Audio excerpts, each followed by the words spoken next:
मन, हमारी भारतीय शिक्षा परंपरा में शिक्षा निःशुल्क थी, और निःशुल्क थी तो फिर उसका कौन उसका जिम्मेदार है जो उसके भोजन, उसके रहने सब की व्यवस्था करे। तो इसीलिए अपने यहाँ भिक्षाटन की परंपरा है। भिक्षाटन की परंपरा के पीछे एक बहुत बड़ा साइकोलॉजी है कि बच्चा एक निश्चित समय में कुछ गांव में जाता था और गांव के लोगों को पता था कि इतने बजे बच्चे आएंगे, और वहां उनके पास जो कुछ भी बेस्ट चीज होती थी वो उनको लेकर के खड़े रहते थे द्वार पे। और वो बच्चा लेकर जब आता था प्रतिदिन, तो उसके मन में ये प्रतिदिन एक संस्कार बनता था कि मुझे समाज ने पढ़ाया। अब वो राम हो, कृष्ण हो, कोई भी हो, वो भी उस भिक्षाटन परंपरा से आए। तो बच्चों में जब ये संस्कार बनता है कि मुझे समाज ने पढ़ाया है, और अभी टैक्स तो अभी भी हम देते हैं, अभी भी उस टैक्स का पैसा जो होता है वो शिक्षा में जाता है, लेकिन बच्चों में ये डायरेक्टली नहीं जाता कि मुझे समाज पढ़ाया। तो वो जब स्नातक बनकर निकलते थे तो उनके मन में ये रहता था कि समाज ने मुझे यहाँ तक बढ़ाया है, इसीलिए समाज के लिए हमें कार्य करना।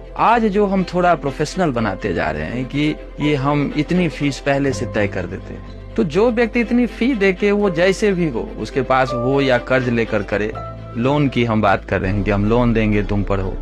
तो वो जो पढ़ के निकलेगा वो समाज उसके सामने नहीं है, उसके सामने वो लोन में लिया हुआ पैसा है, उसके सामने वो पूरी फीस है कि इतनी फीस मैंने चुकाई है और इसका मुझे आगे जो भी है वो उसका चक्रवृद्धि ब्याज समेत हमें लेना है।